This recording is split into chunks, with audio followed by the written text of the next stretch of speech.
97.3 Citi FM. Hello, good evening. Welcome to Eyewitness News, coming to you live from our studio here in Accra. I am Sami Wiafe, and tonight I'm here with Hawa Idrisu Mustafa. Coming up in the next 1 hour, 30 minutes. Oh, no problem. Yes, we know that, inshallah, the NDC will win. I'm very confident that we will see a very positive result on my part. Counting underway in Ayawaso East constituency as constituents await who becomes their new member of parliament. Tonight, we'll be live in the constituency. Also coming up on Eyewitness News. 1,201 appointments were left unrevoked. The committee recommended, however, that the recruitments, appointments, and promotions of 541 persons be revoked. Committee set up by government to review public sector recruitment after 2024 elections upholds 1,201 of these appointments and revoked 541. And later coming up on Eyewitness News, minority in Ghana's parliament not giving up the cocoa fight, accuses government of shortchanging cocoa farmers. And later we'll join the Heritage Caravan, which is currently on its way to the northern regional capital of Tamale. We'll touch base with the caravan. Stay with 97.3 Citi FM for more on this and other stories on Eyewitness News. Coming up in business. Afri-Exim Bank forecast 9.9% inflation for Ghana in 2026. Stay with 97.3 Citi FM for more on these other stories. You can join the conversation on WhatsApp. The number is 0539 986 996 0539 986 996. Eyewitness News is live on our affiliates across the country, around the globe. We're on citinewsroom.com and talking about affiliates. In the Western region, we are live on Beach FM 105.5 and Sky Power FM 93.5, both in Takrady. Bono region, Greener FM 95.9 in Sunyain. Ahafo region, we are live on Hames Radio 106.5 in Goso. Ashanti region, Focus FM 94.3 in Kumasi. Orange FM 107.9 also in Kumasi. Volta region, we are live on Revival FM 99.3 in Tajewu. Northern region, Radio Bimbela 91.9 in Bimbela. Upper East, Pure FM 100.5 in Navrongo. Bolga FM 102.7 in Bolga Tanga. Upper West, we are live on Tumsong FM 97.3 in Wa and Japa FM 96.1 in Japa. Let's start with our first story and go to the Ayawaso East constituency here in the Greater Accra region, because the constituents there are voting to elect a new member of parliament for the area. It's 5 p.m. already and voting has ended, and sorting out, we understand, has started. Let's go onto the phone line and speak to our correspondent Abdul Wahab Razak, who is Citi News reporter, currently in one of the polling stations observing what is happening as far as the election is concerned. Razak, thank you very much for your time. What can you report? Thank you very much, Sami. I'm at the Baba Idrisu polling station. Over here, we have 2 polling stations, and voting ended exactly 5 p.m. as we speaking. At polling center 2, Baba Idrisu polling center 2, they have finished with sorting and counting so far, and the results are in. And for that of Alhaji Idrisu polling center 1, the counting is still ongoing with heavy security persons around. The turnout generally, Sami, for the election has been very low across all polling stations that I have monitored. At polling center, but Alhaji Idrisu polling center 2, which I am currently, the registered voters for that polling station is 722, and out of that, less than 300 of the voters came out to cast their ballots. And this is the result for the Alhaji Idrisu polling center 2 here in Nima. Baba Jamal, number 1 on the ballot, secured 160 votes, and Ibrahim Idrisu, number 2 on the ballot, has 0. Baba Ali of the NPP secured 32 votes, and Omar Sanda, an independent candidate, 33 votes, and Kano David, also an independent candidate, had 0. Aside that, for that of polling center 1, Alhaji Idrisu polling center 1, counting is still ongoing. But I also have the result for Nima Highway level 2. And for that polling station, registered voters, total registered voters that were supposed to come out and cast their ballot as 365. And out of that, we had only 94 people turning up to vote. And this is the result so far. Baba Jamal of the NDC secured 66 votes, and Ibrahim Idrisu, LPD candidate, had 1 vote. Baba Ali of the NPP secured 17 votes, and Omar Usanda, an independent candidate, had 10 votes. The second independent candidate, Kamo David, had 0.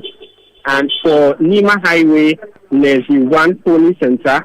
The total voters that were expected to vote are 447 voters. 447 voters. And at the end of the polls, Baba Jamal of the NDC secured 125 votes. LPD's candidate, Ibrahim Idrisu, secured 0. Baba Ali of the NPP had 31 votes. And Omar Usanda, an independent candidate, secured 17 votes. And the second independent candidate, Kamo David, also had 0 votes. So, I mean, so far, when you consider the results coming in from all polling stations, one thing is clear: no voter turnout. And speaking to some residents, they really, it's the first time vote probably like you can tell us they are not motivated, and it's just unfortunate that we don't really open up to share the underlying reasons for this problem. So I'm still going around polling centers to gather results. Can the Ramadan situation be a major factor with this low turnout, because it's a Muslim-dominated community, and because of Ramadan, can that be a factor why we are recording this low voter turnout? Right, I spoke to some constituents about this, and they said, no, that is not the situation. That is not the situation. That's what we told us. That's what we told us, that the Ramadan has not in any way influenced what we are seeing so far. Because I mean, about 6,000 voters in general across 113 polling centers were supposed to come on, but I'm afraid to say that at the end of the day, it's a bit difficult for us to get 50% of the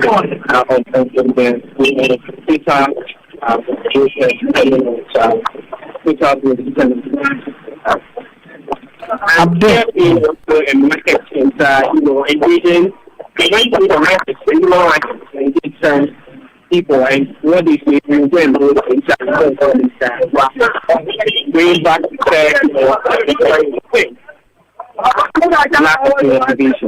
so we are still on ground. We will find out what exactly resulted to the situation. Okay. That's the violence. Okay. Abdul Wahab Razak, thank you very much. Citi News reporter in the Yawaso East constituency. Voting has ended. Counting has already started. Already some of the results from the various polling stations are coming in. Let's go to the other line and speak to Fauzu Masaudu. He's also a reporter in the same constituency, monitoring the by-election currently taking place. Fauzu, good evening. Thank you very much for your time. What can you report where you are? Thank you very much, Sammy. I'm coming to you live from the Citi Catholic School, right at the heart of the Nima community. And this school is serving as the collation center for the Ayawaso East by-election. Polls have closed across the 113 polling stations in the constituency, and presently, EC officials from the various polling stations are making their way here with the results and what have you for collation to begin proper. A number of party functionaries, both from the New Patriotic Party, that's opposition party, and of course the governing NDC, have made their way here to monitor the collation process. And most importantly, the Inspector General of Police, Mr. Christian Peter Yohuno, is also here presently inspecting his men and women who are manning affairs at the collation center and of course other polling stations. So this is presently the situation at the collation center. Tell us about security arrangements. Security is tight here, particularly at the pollution center. The area, the sensitive area, that's from the Nima roundabout to part of the Nima have been barricaded. So if you are coming from the Nima roundabout, that's the Nima junction, the Akufo this area, through to the police station to the roundabout, and then you want to enter the market. So you have to use an alternative route because part of the road have been diverted because of security, due to security arrangements. We have the Black Maria present here, the police SPU vehicle, and other apparatus are all present here for the purposes of security. I mean, the police say they are not letting any of their guards down. I engaged Wahab a while ago. He told me about voter turnout, which, according to his observation, has been very low. From the polling stations that you went, did you record same? Absolutely, Sammy. I mean, and it's a concern that has been raised by both parties.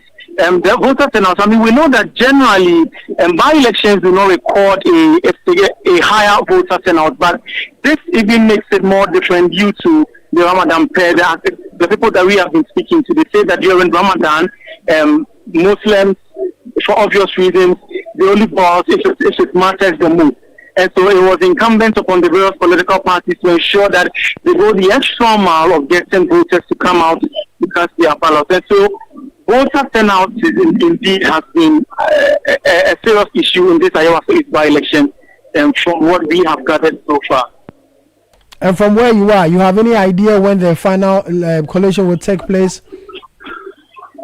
Not yet, Sammy. The results are still trickling in from the various polling stations, but the police have not communicated officially when they are cocksure to commence collation.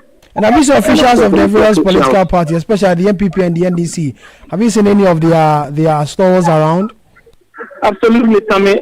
Currently, the Deputy General Secretary for the NDC, Mr. Papande, is here at the policing center, and of course, a number of the NPP executives also from the national level were present here at the constituency, and we cited Mustafa Salam, who is the youth organizer for the opposition party, and also Hawa Kumsen, who is a former MP for Kenya East, who is also seeking to be the next women's organizer for the NPP, was present here. And then also the NDC, the deputy youth organizer for the party, that's Osman Ayaroda, who also served as the National Youth Authority, was present here at the constituency earlier to monitor affairs, and a host of others. And of course, Akogan, who is the deputy communications director for the NDC. We're all here. So currently the IGP is through and done with his inspection, we are told, and he will be engaging the media in a charge. Fazul, thank you very much. As and when the IGP is engaging journalists, I will come back to you to get live feed from there. Thank you very much. Fazul Masaudu, a Citi News reporter currently in the Ayawaso East constituency, where the constituency is voting to elect a new member of parliament for the area. Comes on the back of the demise of the sitting member of parliament for the area, Muhammad Toure. This is Eyewitness News, coming to you live from our studios here in Accra. In a short time, we'll go back to the constituency to get an update. Results are coming in so far from the various polling centers. As and when we get fresh results, we'll announce to you and let you know who is winning in that particular election. 5 individuals are contesting in the election: Baba Jama of the NDC, Ali Baba Yusuf of the MPP, and 3 other individuals all contesting in the election. This is Eyewitness News, coming to you live from our studio here in Accra. A few of the results coming in from the Alaji Idrisu polling center. 1 is supposed to have registered voters of 433. Total vote cast: Baba Jamal 73, Idrisu, which is one of the candidates, 0, Baba Ali 27, Umar Sanda, the independent candidate, and then Kona David, another independent candidate, also getting 0 votes. As and when the results come in, we will announce to you. This is Eyewitness News, coming to you live from our studio here in Accra. We'll go for a quick break. We'll come back with more. Eyewitness News. Be there as it happens. Kuma has always dreamt of commanding his own military forces. Attention! Eyes right, stand at ease. Because that dream is still a vision in progress, he spends his time commanding his money with the EcoBank mobile app. Operation Supplier Payment. Dispatch 1,000 units of currency from Accra to Benin. Move! Move! Sometimes he wants a little extra control so that he can buy only what he needs. Command Center mobile app. Activate virtual card protocol and initiate payments for sneakers and t-shirts. Abort mission for leather coat payment. Even when the general is fast asleep, his standing order marches out to sort his bills. With the EcoBank mobile app, you can command your money to make safe transactions in Ghana and across 33 African countries. Download the EcoBank mobile app on the Play or App Store today. By the left, about turn. EcoBank, the Pan-African Bank. EcoBank will never call or send an SMS asking for your PIN, OTP, bank card, or Ghana card details. Oh, jump on now. Go.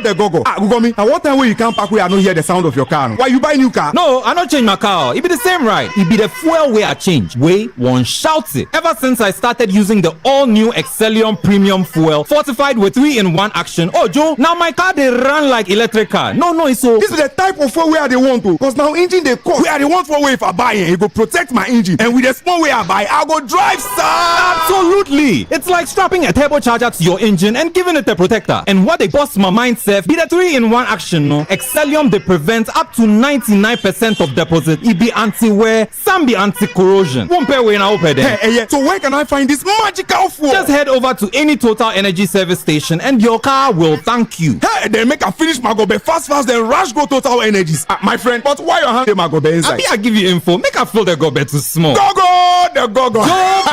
Excellium is designed to protect your car engine, decrease fuel consumption, and lower CO2 emissions. Don't say fuel, say Excellium. Choose Excellium, choose quality. Eyewitness News. Be there as it happens. You're welcome back. You're still listening to Eyewitness News, coming to you live from our studios here in Accra. Now, a review committee set up by the Chief of Staff has upheld 1,201 public sector appointments made after December 7th, 2024. It also maintained 338 appointments of persons with disability, but revoked 541 others for failing to follow due process. The Minister of Government Communications, Felix Kwachiofosu, says the exercise was to ensure accountability and was not politically motivated.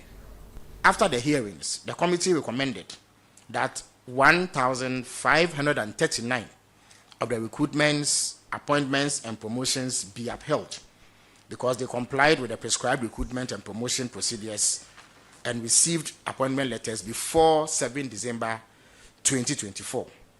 And this also implies that they achieved a pass mark of above 80%. The committee recommended, however, that the recruitments, appointments, and promotions of 541 persons be revoked because the recruitment processes ended after 7 December 2024 and failed to meet the pass mark. In other words, they also did not comply with the processes and guidelines slated or designed to govern that process. Also, the number of recruitments, appointments, and promotions recommended for revocation by the committee was lower than the number that the institutions themselves revoked in the wake of the Chief of Staff's directive. Felix Kwachiofosu is Minister in charge of Government Communications. Let's get some reaction on this story. Speak to John Daku. He's the Member of Parliament for the Swame constituency in the Ashanti region, and one of the individuals who raised a lot of issues when this whole issue came up in respect of the termination of appointment of these public sector workers in the beginning of the John Mahama administration. Mr. Daku, good evening. Thank you very much for your time. I'm sure this must put the matter to a final rest. Thank you. Very good evening to your listeners. Well, to another extent, one can say that we've been vindicated, but that is not all. They say about 541 people, at least for those people, the appointments should still remain revoked because it does not meet a certain threshold.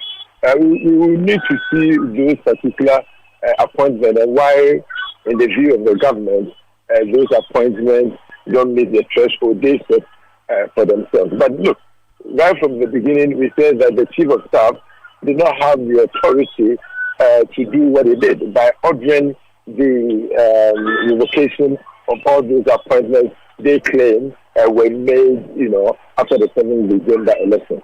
The point is that when it comes to appointment or recruitment processes in our public services, they are not a day affair or a business. It is a process that sometimes can run up to a year. Sometimes the minimum will be 6 months. And so if somebody starts interview or recruitment processes, it takes a year before the appointment is made, and the appointment is made after 7th of December of an election year. And we say that by reason of that late appointment, the appointment should be revoked. Obviously, you will be wrong. But I'm happy that the committee the government is set up came out and they agree with us to a large extent that the majority of the appointments were right. They were in line with legal processes. And so that is good. I would say it's further in the top of the government for not covering up their own investigation. So in that regard, I commend the government. But I will want to see that the particular 541, we need to know what actually happened. Because, you see, we know that government is a continuum, and that the term of a government does not end after an election. In fact, it ends on the day the handing over is done.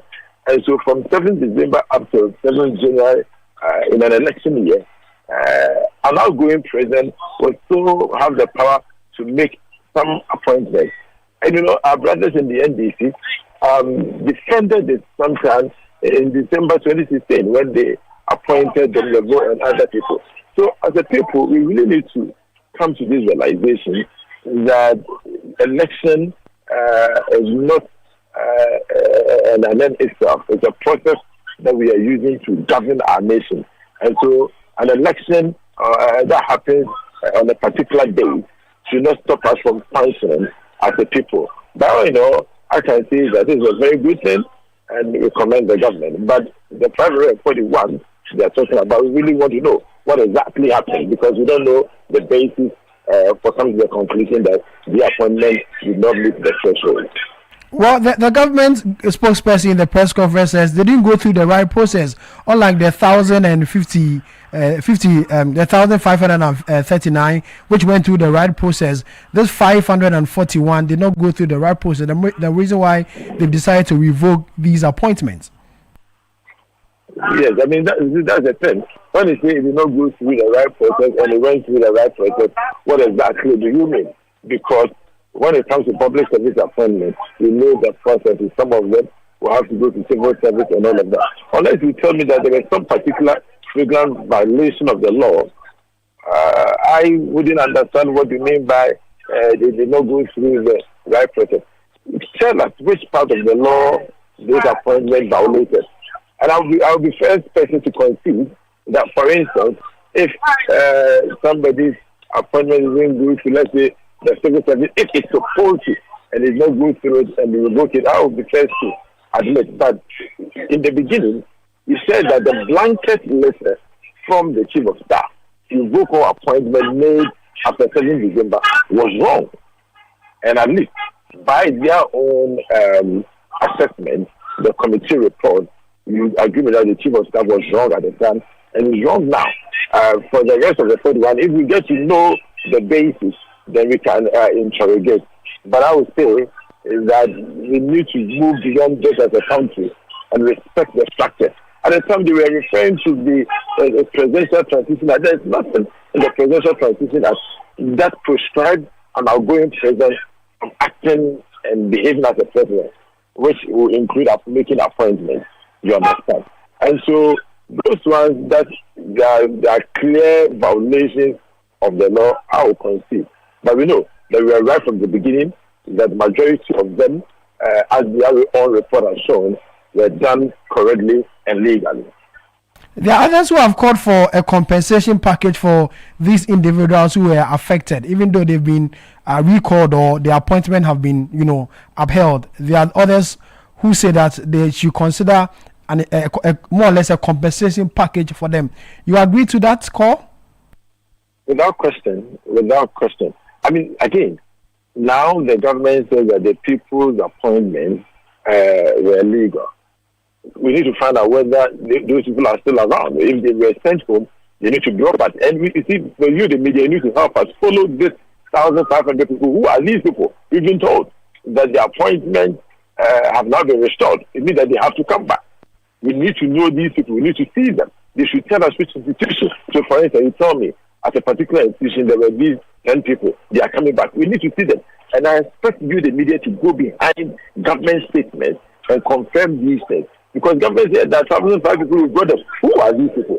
And again, once we do that, there's no question that these people who are made to sit home will be entitled to their back pay, at least at the minimum, for all the time that they were denying their salaries. They need to be paid, because if they were court decisions, they'll be asked to take this pay plus, as it were, cost or some form of penalty. But I believe that because it's an administrative decision, their salaries can be paid to them for them to return. But for me, the most important thing is for us to go behind these government statements and find out whether indeed these 1,500 people are going back to work. Otherwise, it's just much ado about nothing. Otherwise, it's just government trying to save face, tell the people of Ghana that we are doing the right thing. When in fact and indeed, these 1,000 people probably will still be home, or they won't be sent back to their workplaces. Mr. Dako, can there ever be a time where we can end this cycle of last-minute appointments? Look, I mean, for me, we just have to understand that a government term run for 4 years.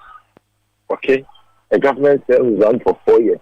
And so within that 4 years, we should allow the president or the outgoing president to act. Otherwise, let's legislate. So if we are looking for a time when these appointments will be stopped, let's legislate.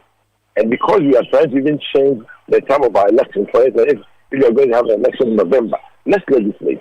Then after the election in November, no appointments will be made until all the transition processes are over and the new government comes. And so if the government intends to appoint, let's say, 100 or 1,000 people, let the appointment be part of your handing over note. Hand over to the new government, and then the new government, if it deems fit, will appoint those people into office.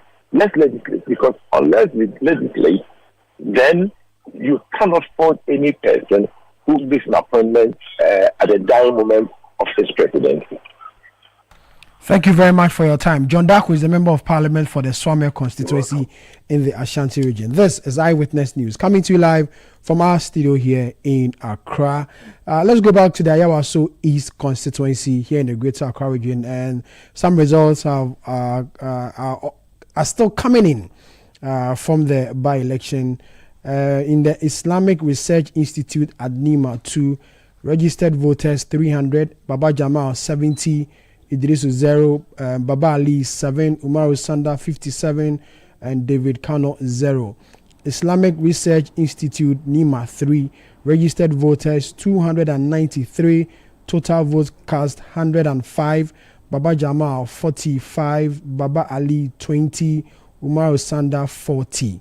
The Islamic Research Institute 1, registered voters 338, total vote cast today 136, Baba Jamal 65, Baba Ali 13, Umar Usanda 57, and David Kano 1. We'll still bring you more of these results as and when they come in. This is Eyewitness News, coming to you live from our studio here in Accra. Let's go to the minority in Ghana's parliament. Well, the minority has rejected government's justification for the reduction in the producer price of cocoa, describing the claim that it is due to a downturn on the international market as untenable. Speaking during a visit to cocoa farmers at Pankese in the Eastern region, the ranking member on the Food, Agriculture and Cocoa Affairs Committee, Dr. Isaac Yaopoko, criticized the Mahama administration over the slash in cocoa prices. Obaya no na $3,000 per ton. Obaya pena bono tifree 3,000, about 2,000, and a saba 1,800. Muti se na nado bowa ekaso otiko kwa for omo boso. Muti bida ye rako for abreso cocoa bo e confirm. Muti se ati cocoa bo esoda. Send American, no. Cocoa, you got ton of Mansan Joshua, a Kuafo Munya, 100% that. There be a tip bono be the tour. Yet to make tea at 30%, yet TRT 60%. And then the Bona Conforma. And tis one Mocasa Cocoa, ne Bona, one Mansan Joshua, and non Tina, or more Teswa. You know Moya, Yana. You know Moya, Yana. So basically what he's been saying is that cocoa was once sold at $3,000 per ton during the Eswell NPP administration, and when the price dropped to between $2,000 and $1,000, he's asking if ever any of the cocoa farmers had the government at the time used that as a reason to slash producer price. He's also asking or telling governments that they cannot use changes in the world market prices as an excuse to reduce what cocoa farmers are paid. Let's go more on this and speak to Charles Oredu. He's a member of parliament for the Brim constituency in the Eastern region and a part of the delegation that is visiting cocoa farms and interacting with cocoa farmers in the Eastern region. Charles, good evening. Thank you very much for your time. Are you not tired of this cocoa politics? Hello. Hello, Charles. Can you hear me? Yeah, I can hear you now. Many people will ask, is the minority not tired about this whole cocoa politics? Sammy, how can we be tired when the people we represent are complaining about the current situation they find themselves, this precarious situation they find themselves? How can we be tired if we are indeed representing them? No, so we are not tired. We are not tired at all. For the past 4 or 5 months, we've been inundated with complaints from the cocoa-growing constituencies. My constituency is one. Anytime I go around to cocoa farmers, cocoa clerks, those who buy cocoa, those who do business in cocoa, they complain that up to now they sold their cocoa to government and then they are yet to receive their money. And then when government came out to announce the new price, reducing the bag of cocoa by over 1,000 Ghana cedis, of course, all the loans that they've gone to take, the advances that they've made or they've gone to take at their banks and all that, now how are they going to repay them? So if we are talking about them, we need to talk about them, and we are going to talk about them until the government does the right thing, until the government restores the original price that the NPP government paid cocoa farmers. That's what we want to do. About this slide, you were told that neighboring Ivory Coast have also decided to go the similar, route in terms of the reduction of the price. So it's not unique to Ghana. So why still hold on to it when it's something that cuts across? I mean, why are we comparing ourselves to Cote d'Ivoire? We are talking about, I don't represent any constituency in Cote d'Ivoire. I represent a constituency in Ghana. And then if my farmers are complaining that they were given a certain amount of money, 3,600 for a bag, and then today that same bag is fetching them 3,500. You want me to compare their current situation to cocoa farmers in Cote d'Ivoire? I don't represent, nobody voted for me in Cote d'Ivoire. I represent the people of Abrim, so I'll keep on talking about their concerns. So, Sami, please don't bring issues of Cote d'Ivoire here. People were promised that the bag of cocoa was going to be paid for 6,000 Ghana cedis. In some instances, they said 6,500, and now the cocoa farmer is being paid 3,500 for a bag, and you want me to talk about Cote d'Ivoire? I'm sorry. In your interaction with the cocoa farmers, what have they been telling you? Yeah, so they've been telling us their concerns. We started with Abrim. When we went to Abrim, the farmers did raise a lot of concerns regarding the financial situation they find themselves in. A cocoa clerk, for example, said that because of the non-payment, now he sleeps in the bush because anytime he comes home, cocoa farmers will go to his door, they'll come to his home and then demand their monies. When he tells them that they've not received any money from government, cocoa farmers say, well, for us, we don't know any government. What we know is you. You collected our bags of cocoa, so we are demanding the monies from you. The cocoa farmers, some were even complaining that even to get monies to go to attend to their hospital bills, even is a problem. Some are not able to buy basic drugs because of the monies that they've not received. Others are also complaining about the fact that they are not able to pay the fees of their children. PTA fees are charged now, and then for 400, 500 cities, they can't even raise these money. Others are also complaining that because of this, even buying a bag of cement is now a problem because they were not paid their money. This Christmas, they just, wallowed in poverty. And now, as of now, nobody is coming to their aid. When we went to people there were sort of also re-echoing or re-saying what transpired in Nabrim. They were complaining. Some said that, well, for them, they think that President Mahama is not being truthful. President Mahama came in and then said all sorts of things that under his jurisdiction, under his administration, he was going to ensure that he pays the cocoa farmer 6,500. And now they've been given a haircut. So they are demanding that he restores the original price that he came to meet. That's the 3,500 that President Nana Akufo-Addo left the Ghanaian cocoa farmer. So the concerns, we are articulating their concerns. We've noted their concerns. And then the leadership, when we return to Accra, we will be, speaking to Ghanaians. And then we'll tell them what we heard, what we found when we went round, on this listening tour. And after this listening tour, what will is the end game? One who asks, what will is the end game? The end game is the restoration of what the cocoa farmers deserve, because a cocoa farmer cannot go and then borrow money.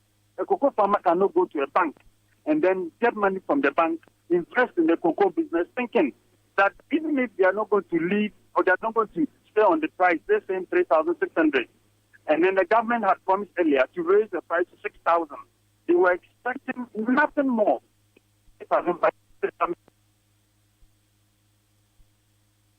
Hello, Charles. Hello. I'm afraid I've lost Charles Oredu on the line. He's a member of parliament for the Brim constituency in the Eastern region, a member of the minority delegation that visited some cocoa farms and cocoa farmers in the Eastern region to speak to them about the recent development within the cocoa industry. This is Eyewitness News coming to you live from our studios here in Accra. We'll go for a quick break. When we come back, we have more stories. Eyewitness News. Be there as it happens.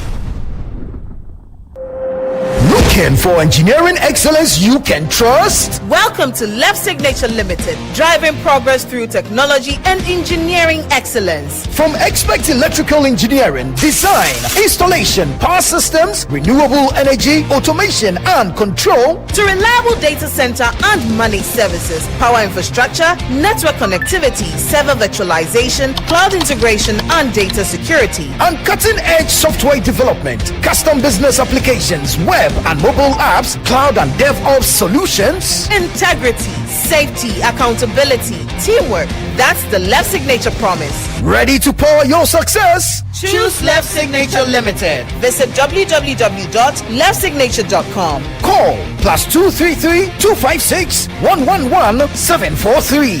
Left Signature Limited. Engineering excellence for a connected future.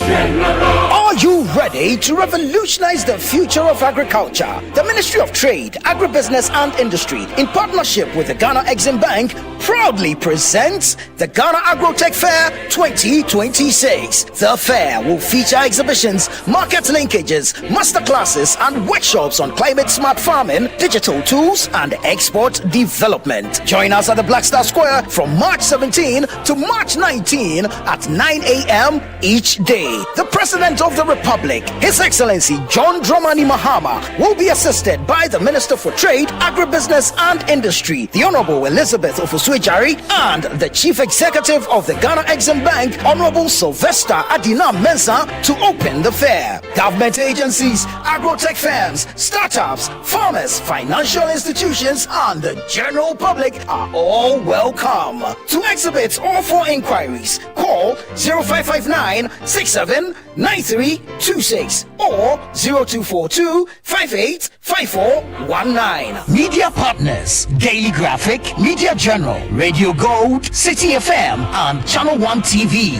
Ghana Agrotech Fair 2026, transforming agribusiness through local innovation and technology.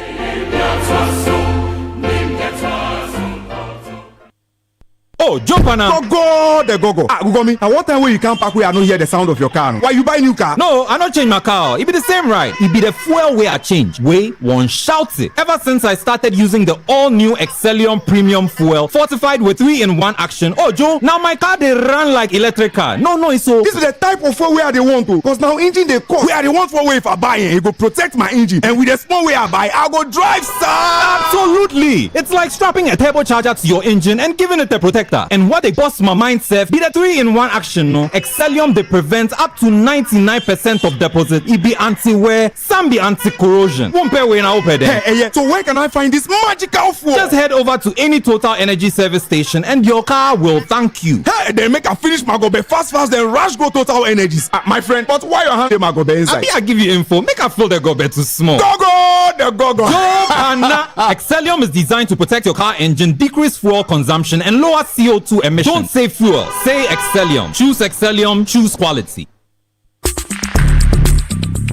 Let your voice be heard on Eyewitness News on Facebook at facebook.com/Citi97.3, Twitter at twitter.com/Citi973, and Instagram at instagram.com/Citi973 with the hashtag Eyewitness News. Yeah, welcome back. You're still listening to Eyewitness News, coming to you live from our studio here in Accra. A statement I just coming from the Ministry of Energy and Green Transition, signed by the spokesperson of the ministry, Richmond Roxon. And it says that Minister of Energy and Green Transition, Honorable Dr. John Jinapo, has held a high-level meeting with key stakeholders across Ghana's petroleum upstream and downstream sector to assess the potential impact of the ongoing crisis in the Middle East on the country's fuel security. The engagement brought together representations from the National Petroleum Authority, Bost Energies, Ghana National Petroleum Corporation, oil marketing companies, bulk import, distribution and export companies, as well as other key industry players. Let's go to the phone line and speak to Richmond Roxon, spokesperson of the Ministry of Energy. Mr. Roxon, good evening. Thank you very much for your time. Tell us more about this meeting held today. Good evening to you, and then good evening to your cherished listeners. As we all know, the last couple of days we've had some uncertainty when it comes to our geopolitics. We've seen these between the United States, Israel, and Iran, which has moved to other countries. And if you look at the Middle East is a major player when it comes to the global oil industry.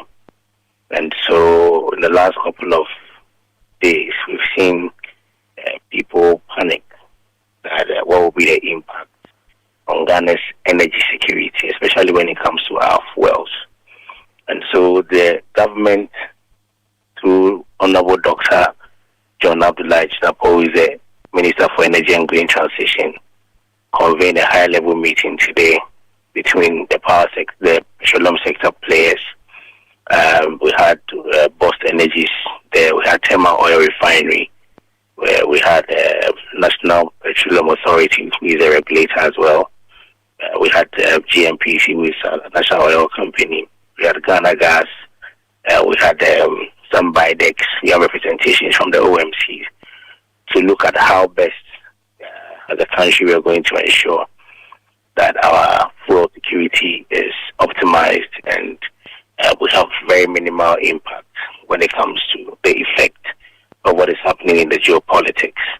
And so, Honorable Minister, through the engagement and the number of simulations, directed the National Petroleum Authority, that is the regulator, to continue to monitor the oil marketing industry to ensure that there's fuel security when it comes to the availability of fuel product. Fortunately, the updates that the National Petroleum Authority gave us was that as a country we have about 355 million liters of fuel when it comes to the price is about 5 weeks. So for both PMS and then AGO, what we normally call diesel and petrol.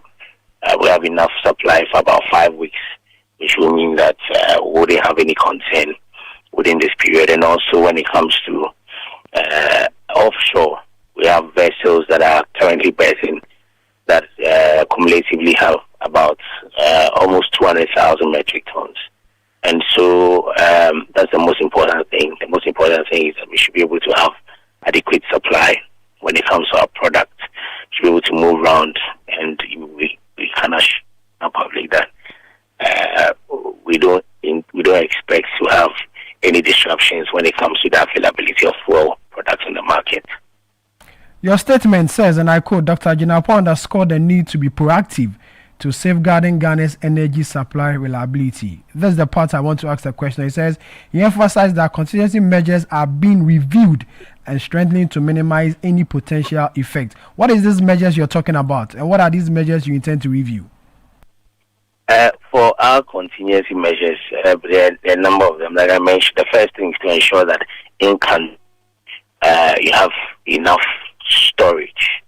And when you check across the country, almost all our storages are full, whether the private sector or the public sector, including the tanks at our refineries. The tanks were at burst.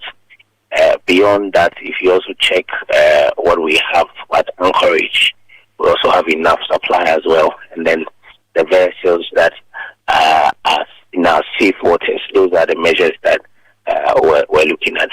Beyond that, you also look at even for private refineries like SEM2, the refining, thermal oil refinery is also doing the same.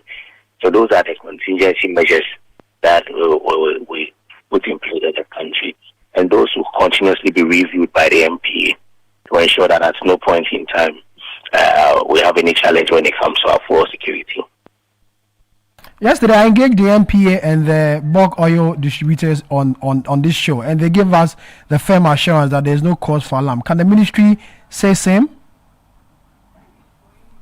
Oh, if you look at the statements released by the ministry, you can be rest assured that the government is fully committed in protecting Ghana's energy security, especially when it comes to our fuel. And we don't expect that at this time some of these developments will come to bite us because of the measures that we have in place. There's our hope that very soon, this conflict will come to an end. But we'll continue to review it from time to time and then continue to enhance our contingency measures to ensure that the people of Ghana are protected when it comes to our energy security.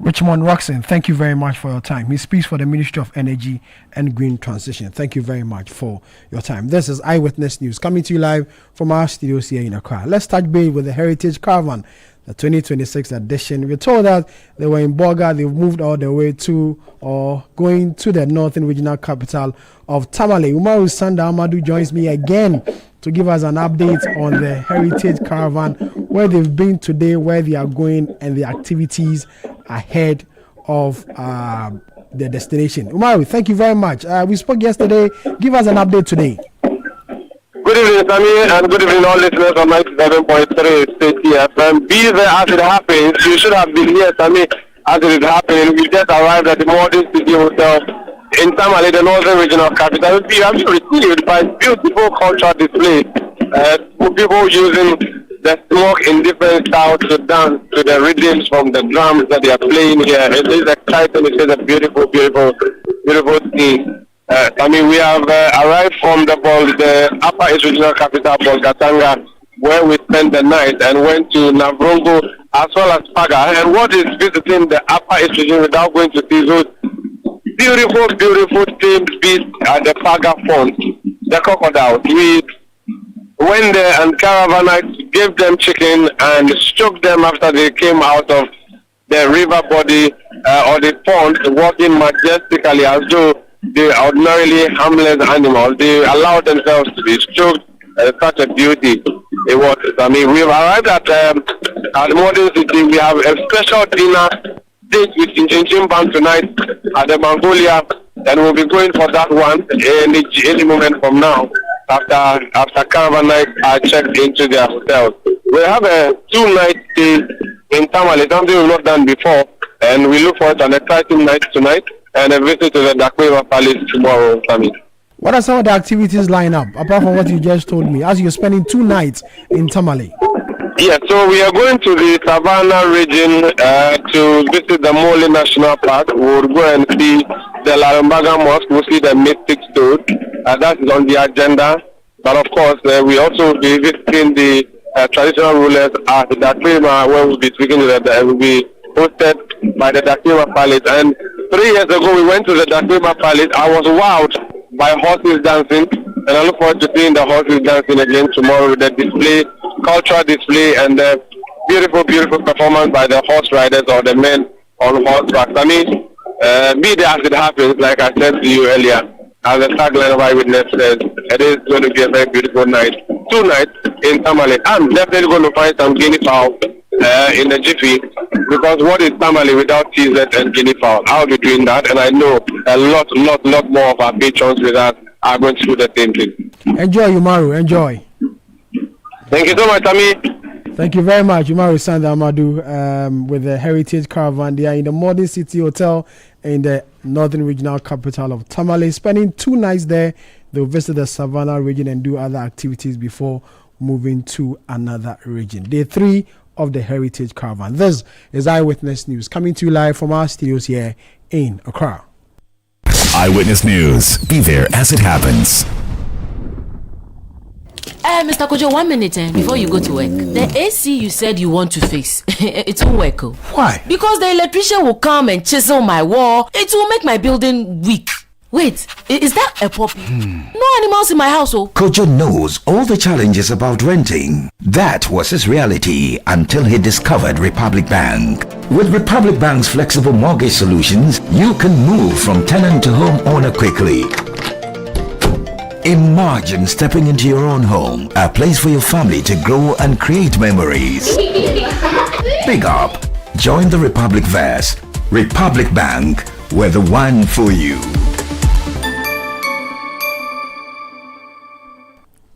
Up next is Citi Business News. Remember, Citi Business News is brought to you by Republic Bank.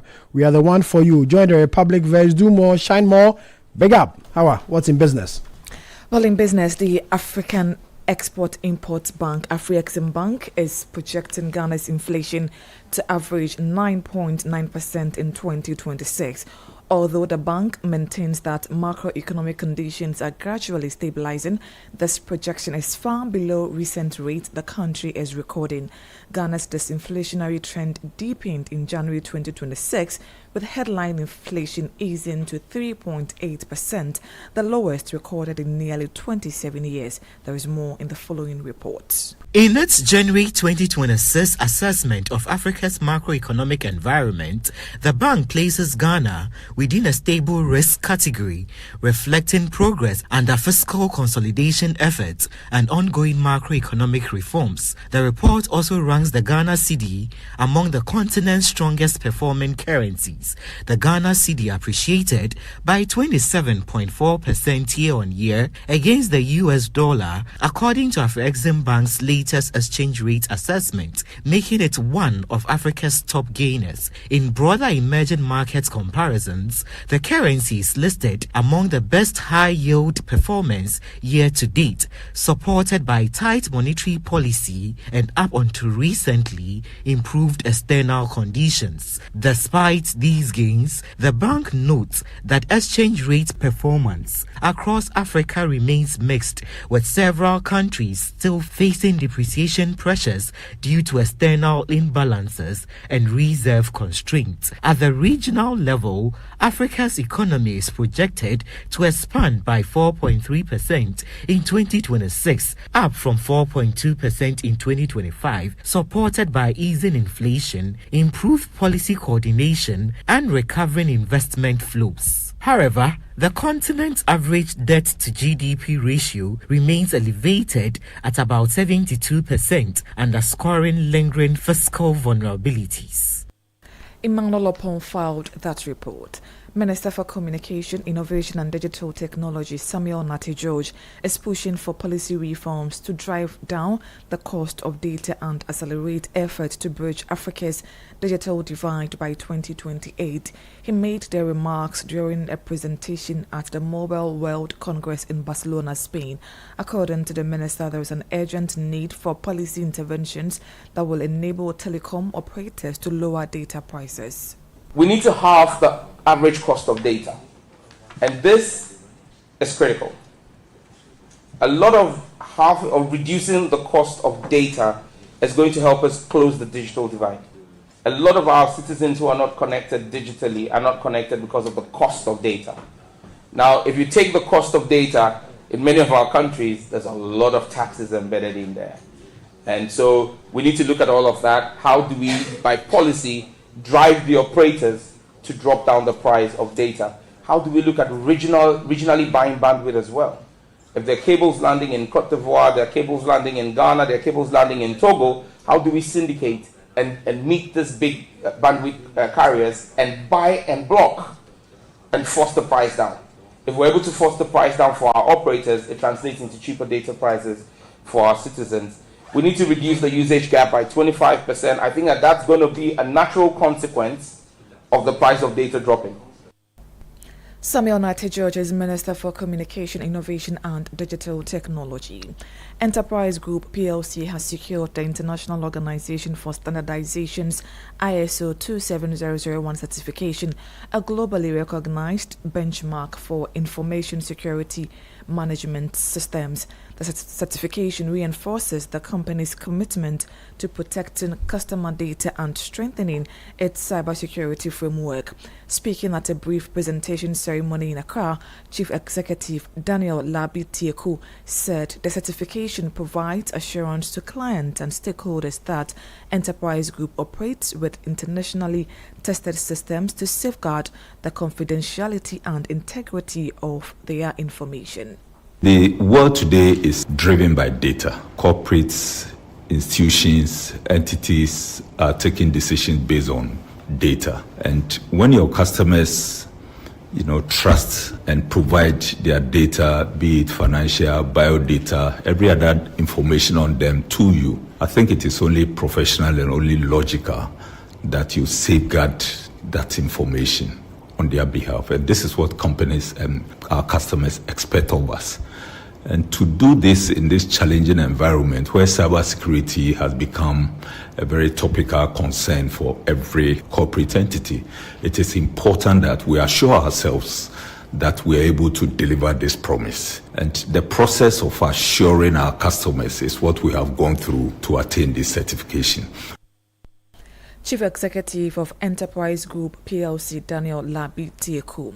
The Chief Executive of the PSC Tema Shipyard and Dry Dock, Suleiman Osman, says the shipyard is steadily getting back on track with key infrastructure nearing completion. He revealed the Water Hub project is 80% complete while work continues on the machine dock and several vessels. Speaking to the media during a tour of the facility, Suleiman Osman said the reopening signals the yard's readiness to meet rising demand in the maritime and offshore sectors. So we went into the pump house. The pump house, according to AACL, the recommendation was that it was not fit for purpose. Rehabilitation is ongoing, and it is almost about 80% completion. At the hearts of the dock, that is dock 1, when we took over, there were no even stanchions. Stanchions is the basic health and safety that has been done. You go into the machine shop, the marine shop. Yes, when we came in, there were some of the equipment were even being moved. It was just a timely interventions of most of our party food soldiers also. They stopped that level of stealing to some extent. That has also been fixed, and that is what we use in our operations. We went to Dock 2. Dock 2 was not operational for almost 3 years. When we came into office, within 6 weeks, we've been able to fix. And the first beneficiary has been the GPHA. They have been able to service about 3 tugboats. And we've gotten some other vessels from the fishing harbor. We have done about 9 since 2005 in the Dock 2, 2025. That was the Chief Executive of the PSC Tema Shipyard and Dry Dock, Suleiman Osman. And that's it for City Business News on Eyewitness News, brought to you by Republic Bank. Republic Bank, we are the one for you. Join the Republic first, do more, shine more, big up. I am Hawa Idrisu Mustafa. Up next is Point Blank. Mr. Kojo, 1 minute before you go to work. The AC you said you want to fix, it won't work. Why? Because the electrician will come and chisel my wall. It will make my building weak. Wait, is that a puppy? No animals in my house, oh. Kojo knows all the challenges about renting. That was his reality until he discovered Republic Bank. With Republic Bank's flexible mortgage solutions, you can move from tenant to homeowner quickly. Imagine stepping into your own home, a place for your family to grow and create memories. Big up. Join the Republic Verse. Republic Bank, we're the one for you.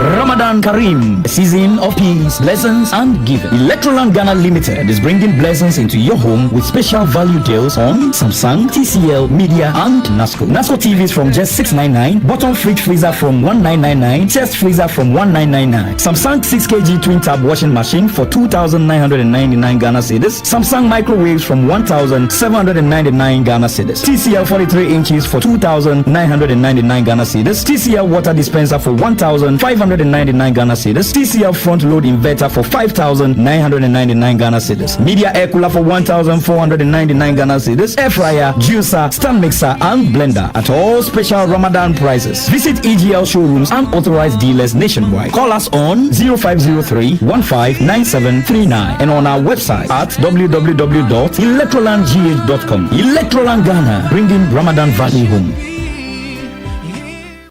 Eyewitness News. Be there as it happens.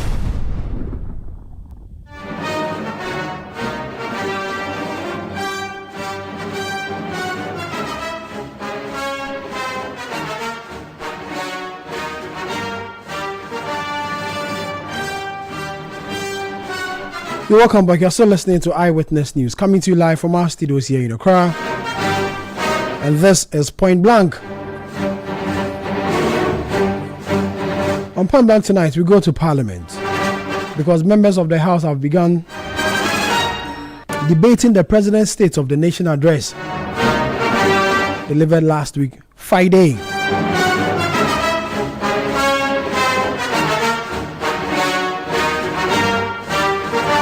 And the Member of Parliament for the Bolga Central constituency and the Chairman of the Finance Committee of the House, Isaac Adongo, started the debate with some of the achievements of the John Dramani Mahama administration in the last 1 year. Mr. Speaker, His Excellency delivered a State of the Nation that marked a complete departure from several years of States of the Nation that we have listened. Mr. Speaker, over the years we have been accustomed to State of the Nation that give Ghanaians heartbreak, that made the people of Ghana suddenly lose hope in our democracy. But on Friday, His Excellency the President gave a lot of hope. The State of the Nation that he delivered indicated that the country had made significant progress from the despair that we faced, from the collapse of the economy that he inherited, and for the renewal of various sectors of the economy that were in shambles. Mr. Speaker, His Excellency spoke extensively on the economy, which became a major point of despair for the people of Ghana. His Excellency indicated that for within 1 year, he had been able to stabilize the economy and the fundamentals of the economy had returned to the levels that we have never seen in decades. Mr. Speaker, for the first time in decades, particularly within the Fourth Republic, inflation is trending at 3.8% as at the end of last month. Mr. Speaker, GDP for the first 3 quarters of the year recorded in excess of 6%. And And Mr. Speaker, the country recorded a positive private balance that had eluded this country for so many years. Mr. Speaker, the end result is that the country now had a hold on the economy and can therefore have the comfort to move towards the development agenda that will so much divide. As a result, Mr. Speaker, His Excellency couldn't have put it aptly when he said that the country is on the runway and advised everybody to fasten our seatbelts. But Mr. Speaker, there have been several comments that have occasioned this state of the nation, and I would like to take time to address some of them. Mr. Speaker, we have seen forgotten that for 3-4 years consecutively in our country, the IMF and the World Bank, leading to the 2022 when we declared bankruptcy, that our country was facing very high risk of debt default. Unfortunately, the managers of the economy at the time did not take heed of that. The end result was that the risk of debt default finally became actual default in December 2022, when the country declared to the world that we could not pay our debt and filed for bankruptcy with our creditors. But Mr. Speaker, even in the midst of us not paying our debt, we still could not manage the foreign exchange. The Citi was trading at about 17 cedis to the dollar, but today it is possible to buy the dollar at about 11 cedis to the dollar. And His Excellency said that he did not have to arrest the dollar. What he did was to strengthen the Citi so that he could put up a good fight against the other major foreign currencies. Mr. Speaker, very simply put, when your child is bullied in school, you don't arrive in the school with policemen to arrest the children that bully your child. You train your child to take up his own and fight to save his life. And that is exactly what His Excellency did with the Citi. But Mr. Speaker, our colleagues have tended to tell us that the gold board that we set up to support the Citi is nothing new. And somehow or another, somebody who was the head of the economic management team that failed our country is the one who brought about the purchase of gold at the Bank of Ghana. Mr. Speaker, I want to put it on record that in 1958, when some people's father and mothers had not even met, in 1958, our country, when we introduced our own jurisdictional currency, the assets that backed that currency included gold in 1958. Mr. Speaker, in 1961-62, the managers of the economy took a very bold decision to ramp up the purchase of gold to support our reserves at the Bank of Ghana. Mr. Speaker, they increased gold holdings at the Bank of Ghana to about 8.7 metric tons, which was valued at the time at $3.7 million. Mr. Speaker, it will interest you to note that the people who sold those gold that we refer to them as the legacy gold, it was Dr. Mahmoud Bawumia and his people who sold all that gold for $100 million in 2022 just to balance the books at the Bank of Ghana.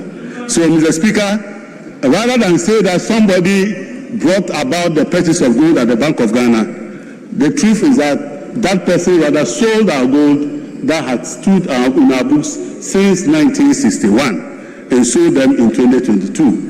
So the truth is that Dr. Mahmoud Bawumia did not bring any original idea for the purchase of gold at the Bank of Ghana.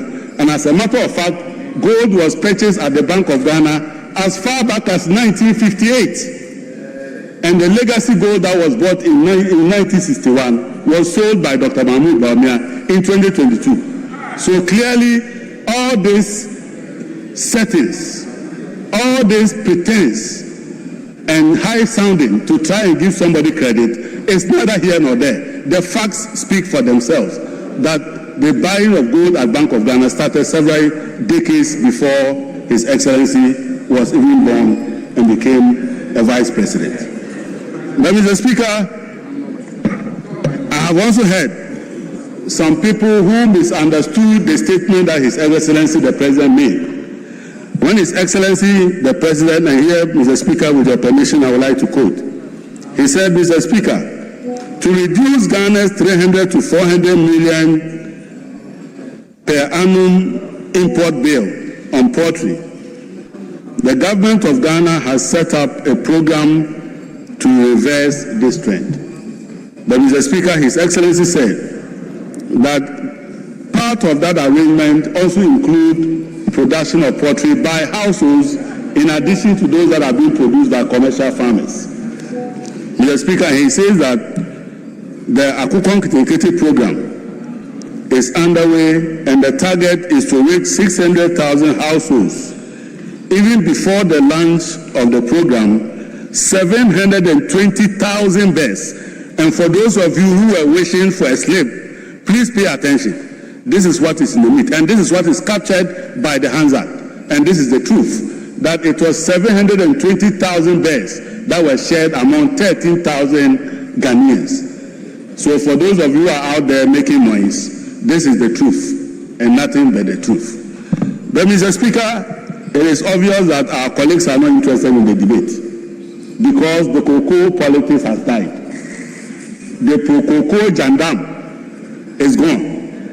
Today, everybody knows that Ghana pays twice as much as Côte d'Ivoire for the price of cocoa. So for those of you who are out there deceiving some farmers that somehow or another it was John Dramani Mahama that was reducing cocoa and was pointing to Côte d'Ivoire as the savior of the cocoa industry, today we want you to visit the farmers and tell them that cocoa is more expensive in Ghana than it is in Côte d'Ivoire, and that they rather may see Côte d'Ivoire, people in Côte d'Ivoire smuggling cocoa to sell in a higher price in Ghana. So of course, after having seen the collapse of the cocoa politics, it is not surprising that their seats are empty because they have nothing to say again. Mr. Speaker, another most important issue that our people have tended to do is to tell the people of Ghana that all the good news is settings. I don't know what they mean by settings, but of course I want to tell them that Ghanaians know settings when they see one. Settings is when somebody loses a general election for which his party elected them as a flag bearer. The person now comes to a general election and is woefully disappointed and rejected by the people of Ghana. You now go back to the people for a flag bearer election that you didn't lose before, and you win that election, and you say that the stone that the builders rejected shall be the head of the cornerstone. Have you won the general election? Was he rejected as a flag bearer? So where is the stone coming from? Wait until you win the general elections. Then you say that the stone that the builders rejected has become the head of the cornerstone. Not that the election you won before, you go to win the same election, and then you come and say, it is possible for people to now see that these are what people who are doing the settings. The settings is to interpret the Bible to suit their needs and live the reality. The reality is that even what you got in the last flag bearer election. Your time is up. It's now the turn of Honorable Reverend Tim Fojo. Minutes. Thank you, Honorable Speaker. I rise to contribute to the motion and to indicate that I speak not just as a member of Parliament or ranking member on the Defense and Interior Committee of Parliament, but I speak as a son of a cocoa farmer. I speak as someone born into a family of cocoa farming, someone coming from a beautiful village, Asinkrua, with an entire constituency, each having cocoa farming. I speak as one of the affected members of over 4 million cocoa farmers that this government deceived them and promised them of an amount not less than 6,000, and in some instances even 6,500, only to obtain their votes and to turn around to reduce the meager prices they had offered them by 1,000 cities. I speak as one of the many cocoa farmers who have been rendered poorer. Yes, sorry, let me correct. You are speaking for 10 minutes. Thank you, Mr. Speaker. I speak as one of the 4 million cocoa farmers and their dependents who have been rendered poorer, who have been deceived. And today you are making reference to Ivory Coast. No Ivory Coast minister went around seeking votes of cocoa farmers, promising them 6,500 per bag. You did, and you turned around to take and to cheat them, to shortchange them, and to steal 1,000 cedis from one bag of cocoa. Mr. Speaker, we are talking about a state where traders no longer feel safe, even to embark upon their cross-border trading that some few years ago they were boldly going about ensuring that tomatoes are brought in. Today, due to the failure of the government in ensuring that intelligence is effective and ensuring that we put in adequate measures for the protection of our citizens within our borders and beyond our borders, our tomato traders, 8 of them, sadly met their untimely, horrific killing in terrorist attack in Burkina Faso. May their souls rest in peace. Today, we are talking about fisher folks who a few years ago could go about fishing and today cannot feel safe again because of piracy, which has become the order of the day. Another time, one incident reported in Tema, another reported in Volta, and recently, just last week, a pirate incident reported in Senya Breku on our own territorial waters. Our fisher folks no longer feel safe because of a systemic leadership failure in the defense sector by the failure of the president in appointing a substantive minister for defense for 7 months now. Mr. Speaker, no serious country will go without a defense minister substantive for 7 months. Amid all the threats in our geopolitics, amid the threat of extremism and violent extremism and terrorism, we cannot continue to have these calls go on deaf ears. Mr. Speaker, my colleague is attempting to rehash the false reality that was captured in the lamentation of the State of the Nation. But you see, what appears to be nice numbers on paper is actually reflecting a rising cost of living in the pockets of our people. Today, you can boast about inflation going down. You can boast about exchange rate going down. But if our citizens are feeling palpable hardship, then what is the essence of what appears to be declining? How real is it? Mr. Speaker, what shall it profit this government if you are bragging about artificial, economic improvement when you are not even able to pay cocoa farmers what is due them for 4 good months? What shall it profit this government to fail to pay cocoa farmers 4 good months of their sweat and their hard work, if indeed your economic narrative is one that is stellar?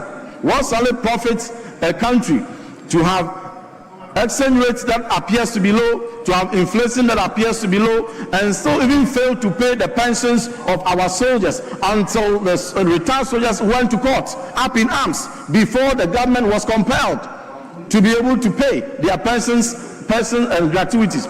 This government, in all that they are trying to tout, failed even to be able to pay the non-salaried allowances of our prison officers for 1 good year. The entire 2025 rent allowances of our hard-working prison officers were in arrears. You could not even pay rent allowances for our prison officers. Yet you want us to clap for you on economic prowess. Mr. Speaker, in 2021, this country could boast proudly as a country recognized by Global Peace Index as the 2nd most peaceful country in Africa. In 2021, this country could boast as the country recognized by Global Peace Index as the 38th most peaceful country in the world. But today, due to faulty security sector policies and inactions and negligence on the part of the Commander-in-Chief of the Republic, our security has deteriorated. And according to the Global Peace Index, 2025 we have fallen to become seventh, from second most peaceful in Africa to seventh. And sadly, around the world, we have declined from being the 38th most peaceful country in the world to now 61st. That is how deteriorating our security situation is. Mr. Speaker, all these are because of unpopular decisions. All these are because of the failure of the president to appreciate the cry of the citizens who all they want, the aspiration is to feel safe within their territorial borders. And they know fundamentally from Constitution that the Minister for Defense, by Article 83, is a key member of the national security architecture of this country. So for the negligence of the government from appointing defense minister is one that is reckless, Mr. Speaker, to put it mildly.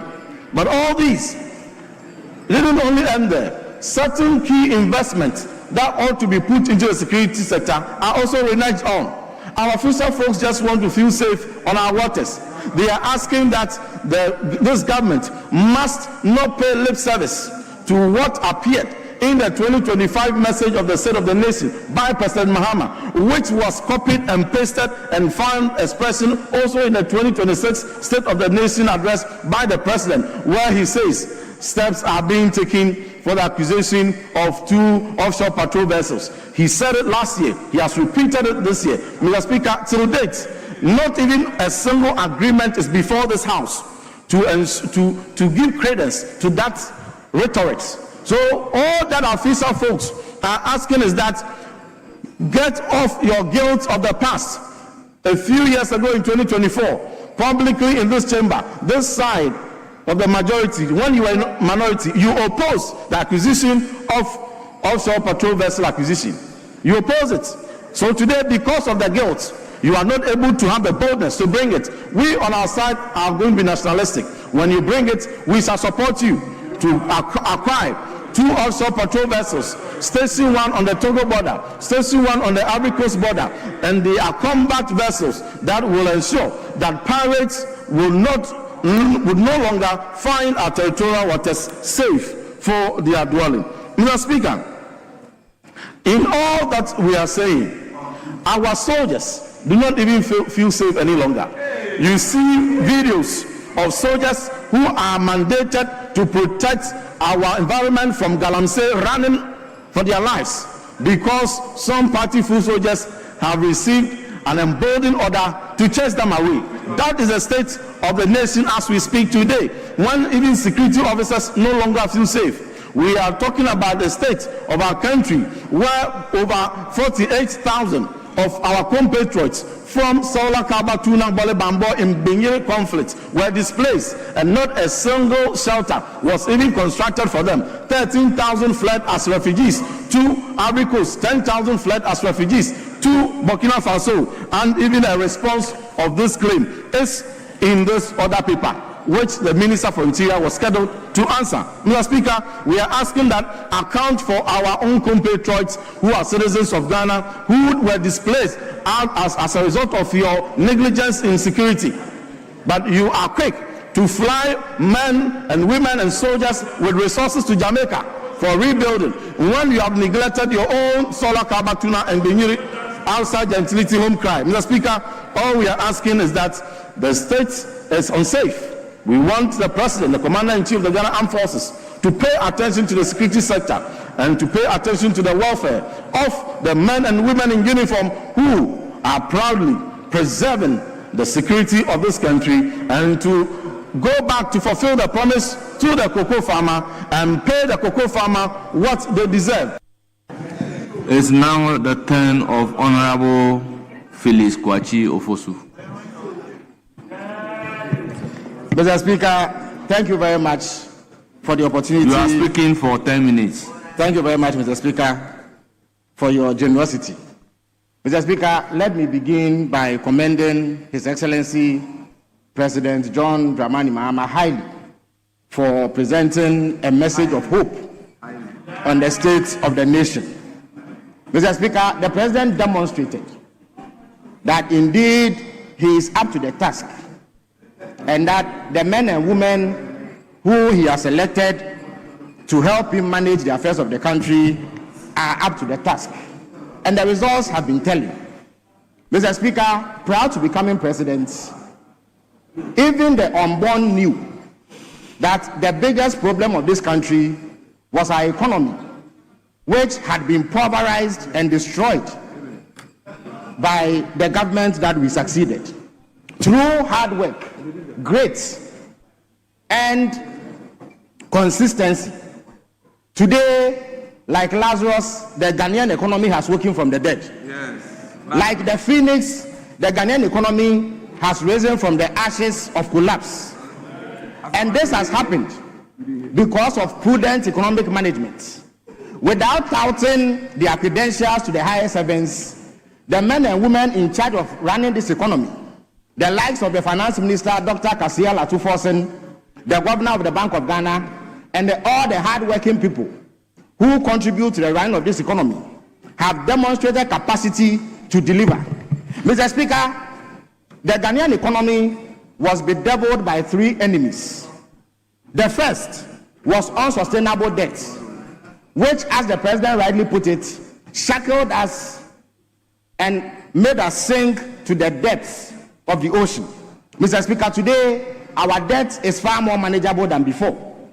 82 billion Ghana cedis of our debt has been chalked off through the prudent management of this government. Mr. Speaker, the second enemy of the Ghanaian economy was inflation.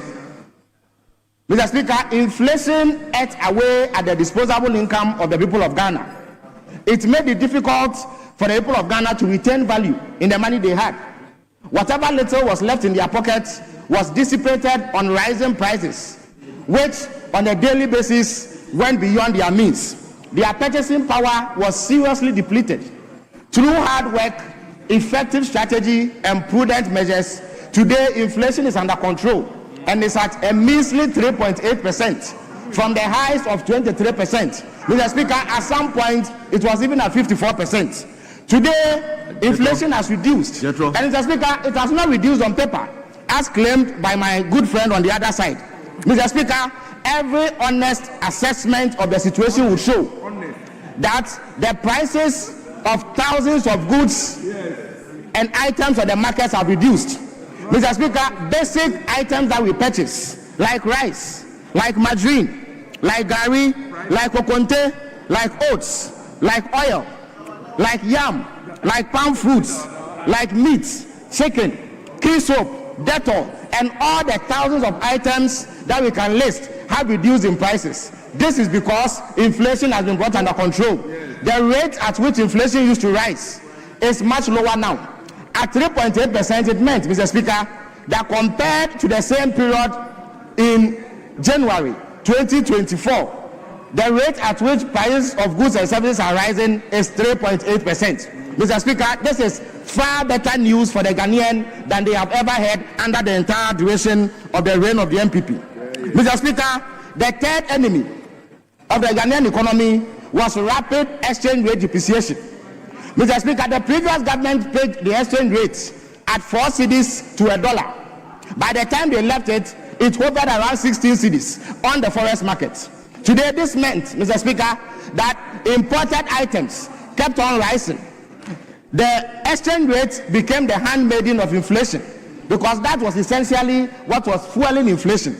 Through consistent efforts and ingenious policies, today the exchange rate is under control. The Ghana Citi recorded its steepest climb against the US dollar. It made a gain of 40.7%, which has not been recorded in living Ghanaian memory. Mr. Speaker, this did not happen by chance. It was through the gold board arrangement, which ensures that we are able to export significant quantities of gold and bring into this country foreign exchange, which is then made available to those who need it. And for that reason, our currency has remained stable.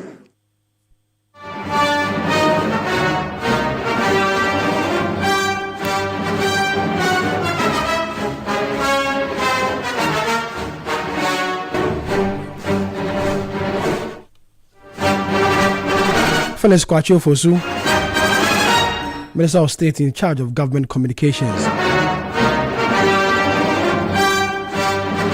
Also, the Member of Parliament for Ebra Sebu Kwaman Kese in the Central Region, ending that debate on the floor of Parliament today.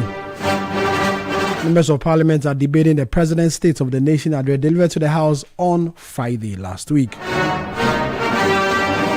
And that's how we bring today's edition of Eyewitness to a close. My name is Sami Wiafe. Earlier you heard Hawa Idrisu. Show produced by Bevelano Kobalawos and Fred Tete Jabano and Juliana Odame. Technical assistant Desmond Nyako. So we'll come your way again tomorrow. May the good Lord be with us all.